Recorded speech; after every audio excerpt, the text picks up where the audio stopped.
Hi friends, happy Diwali. मैं आप लोगों को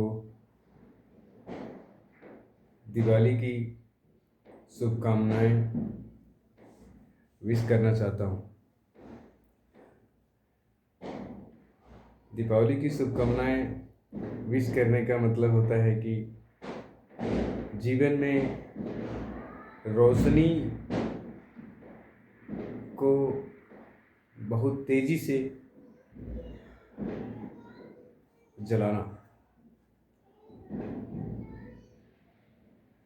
और आप अच्छी तरह जानते हैं कि जब भी कोई रोशनी या प्रकाश तेज़ी से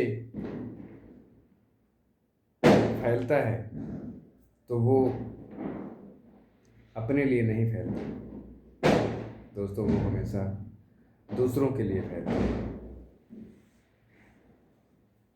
मित्रों, हम सभी world natural wellness private limited company के जगुआर टीम आजमगढ़ से जुड़े हुए हैं। बहुत ही खुशी की बात है कि हम लोगों को बेहतरीन अपलाइन मिली हुई है। अपलाइन का मतलब होता है गॉडफादर। कहते हैं कि जिंदगी में गुरु का महत्व बहुत बड़ा होता है।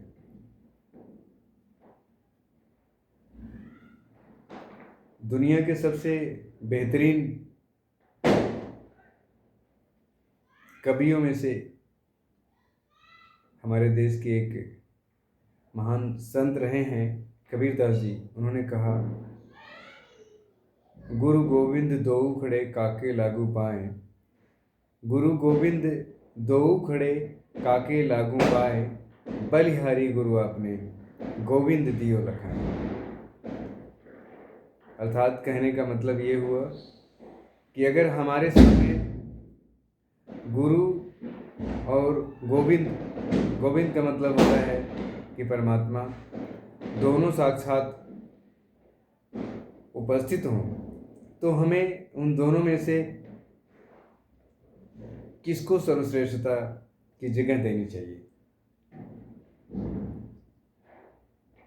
एक ऐसा महान संत, महान विचारक, महान दार्शनिक जो बिल्कुल इलिटरेट था, लोगों के कहने के अनुसार हम और आप उस वक्त तो जन्म भी नहीं लिए होंगे, लेकिन शास्त्र, साहित्य, हर चीज़ प्रमाणित करते हैं कि लेकिन आज के पीएचडी करने वाले स्टूडेंट्स जिनकी सैलरी 2-2, 3-3 लाख रुपए है, बड़े से बड़े प्रोफेसर, बड़े से बड़े दार्शनिक और दुनिया के सबसे महान संत जो अपने आप को इस वक्त पूरी दुनिया में बेहतरीन ढंग से कथा वाचन करते हैं और लाखों करोड़ रुपया उनके अकाउंट में पड़ा होता है। जब तक कबीरदास की बातों को, 2-4 दोहों को कह नहीं लेते, उनका सत्संग प्रवचन पूरा नहीं होता। मैं किसी के पक्ष में नहीं, मैं गुरु के पक्ष में हूँ। अगर आपकी अपलाइन आपके गुरु का एकदम साक्षात स्वरूप के रूप में आपके सामने मौजूद है और वह आपको हमेशा सपोर्ट कर रहे हैं या ऐसे मार्गदर्शन को अवेलेबल कराते हैं, ऐसे सिस्टम को अवेलेबल कराते हैं, तो अपने आप को धन्य समझना चाहिए और अपने आप का उनका कर्जदार मान करके ज़रूर चलना चाहिए। वजह ये नहीं है कि हमारा एटीट्यूड ख़त्म हो जाएगा, वजह ये नहीं है कि हम नीचे गिरेंगे, वजह ये है आपके भविष्य के साथ साथ आपके बच्चों का भविष्य, और साथ में वो आपके जीवन में जो आई है या आने वाली है या मौजूद थी पहले से ही है, जिसे आप जीवन साथी कहते हैं, जीवन संगिनी कहते हैं, उन लोगों के लिए बहुत ही बेहतरीन होगा। उन लोगों के लिए आप साबित होंगे एक अच्छे पिता, एक अच्छे माँ बाप, या एक अच्छे रिश्तेदार, या एक अच्छे सामाजिक कार्यकर्ता, या एक अच्छे जिम्मेदार घर के पुत्र। अपने आप को बहुत सारे ऐसे चांसेस मिलते हैं, या बहुत सारे सिस्टम हमारे शायद साथ लाइफ में जुड़ा हुआ है, जिनमें हम बेहतरीन अपने आप को साबित कर सकते हैं। ये तभी संभव है गुरु के बाद। अगर हम लोगों ने अवेयर किया, अगर हम लोगों ने नहीं सीखा, तो गलती हमारी है। कहते हैं कि एक बार बहुत तेज़ी से बाढ़ आई थी, तो एक बहुत ही बड़े विद्वान थे, पंडित थे, जो अपने आप को बहुत ही समझदार बुद्धिमान माना करते थे।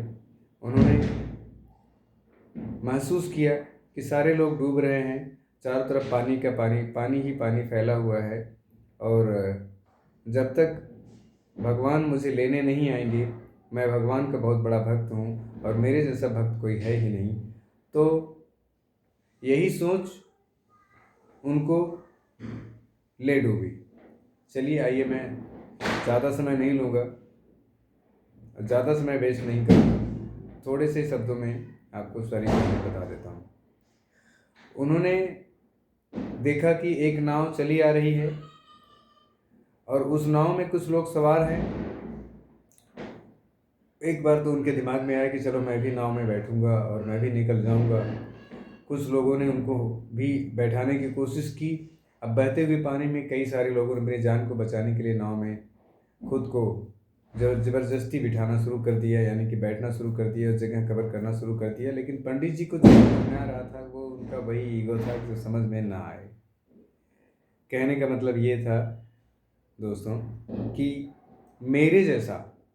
मेरे जैसा कोई है ही नहीं, भक्त या समझदार या जो भी कुछ उनके मन में विचारधाराएं थी, उस परमपिता परमात्मा का इकलौता मैं ही हूँ। तो ये उनके अंदर जो चीज़ें थी, उन्होंने नाव को छोड़ दिया। कहते हैं कि जब परमपिता परमात्मा आएगा, जब ईश्वर आएगा, भगवान आएंगे, जब भगवान आएंगे तभी मैं जाऊँ, नहीं तो बिल्कुल नहीं जाना। चलो ठीक है, नाव तो चली गई, नहीं बैठे। एक संजोग था, एक बड़ी सी काली सी मोटी सी रस्सी थी, और गलती से वो अजगर था, मरा हुआ बाहर से नजर आ रहा था। उस पर इन्होंने बैठने की कोशिश की, लेकिन देखा कि वो बड़ा भारी सांप है, डर के नाते उतर गए। आगे फिर एक पेड़ बाहर जा रहा था, उस पर भी नहीं बैठे। और क्या बताएं, नदी की धारा तो बड़ी तेज थी, और धीरे धीरे उस जगह जहाँ पे घर थे, मकान थे, सारी चीज़ें वो डूबने लगे, बहुत तेज़ी से डूब रही थी। एक बार मंदिर पूरा डूबने के हुआ, मंदिर डूब गया, मंदिर पे पहुंच गए थे। और उसके बाद जब ऊपर से त्रिशूल खाली था, तो किसी ने रस्सी डाला, फेंका, लेकिन रस्सी नहीं पकड़े, त्रिशूल पे बैठ गए। थोड़ी देर में हेलीकॉप्टर से रेस्क्यू हो रहा था, वहाँ भी ये नहीं माने, और उन्होंने कहा कि भगवान नहीं है, तब हमको जाना है।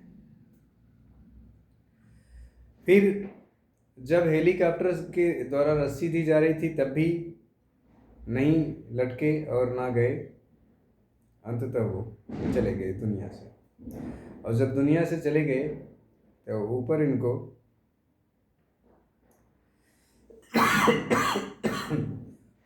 इनको भगवान ने कहा इनको लाइन में लगा दीजिए, खड़ा होकर के देख लें थोड़ा सा, हम इंतज़ार करेंगे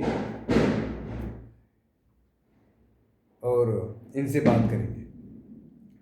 फुर्सत उन्होंने कहा कि देखो मैं इनका दुनिया का सर्वश्रेष्ठ भगत हूँ, बाकी लोगों का जो दुनिया भर का पाप करके आए हैं उनसे पहले मिल रहे हैं और हमारा नंबर तो एकदम बाद में लगा दिया। थोड़ी सी जेलसी हो रही थी, थोड़ी सी तकलीफ हो रही थी, थोड़ी सी प्रॉब्लम हो रही थी, इनके दिमाग में कुछ न कुछ चल रहा था। पंडित जी सोच रहे थे, तब तक भगवान जी निपट के आए और पूछने लगे कि बात, पंडित जी क्या हाल है? उनका नहीं बोलेंगे, हम नहीं बोलेंगे, चुपचाप मौन व्रत धारण किए हुए थे, गुस्सा थे, नाराज थे। इनके चेहरे को भगवान जी ने पढ़ा और कहा, अरे पंडित जी कुछ तो बोलिए, क्या बात है? कहने लगे हम कुछ नहीं बोलेंगे।